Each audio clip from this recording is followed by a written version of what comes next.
Presiden Rusia Vladimir Putin mengucapkan selamat kepada perwira dan personel Brigadi Pertahanan Pesisir ke-126 dan Brigadi Marinir ke-155 atas penerimaan gelar kehormatan pengawal. Ucapan selamat Putin diterbitkan di website resmi Kremlin. Anda bisa bangga dengan sejarah dan tradisi militer legendaris dari unit Anda. Di daerah yang paling sulit dalam perang melawan teroris di Suriah, dalam melakukan tugas penjaga perdamaian di Nagorno-Karabakh, dan selama operasi militer khusus di Ukraina, Brigadi selalu menunjukkan ketekunan, keberanian, tekad dan kekuatan pikiran, dan menunjukkan contoh yang brilian. Demikian ucapan selamat Putin dikutip Tribun Timur, hari ini. Sebelumnya, Presiden Putin menandatangani perintah eksekutif yang menganugerahkan gelar kehormatan pengawal pada Brigadi.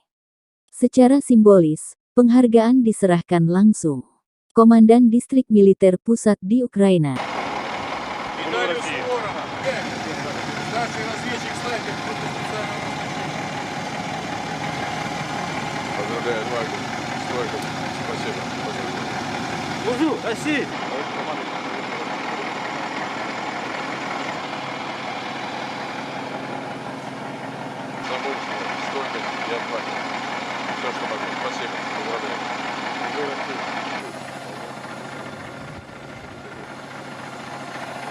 За мужество, стойкость и отвагу поздравляю. Спасибо.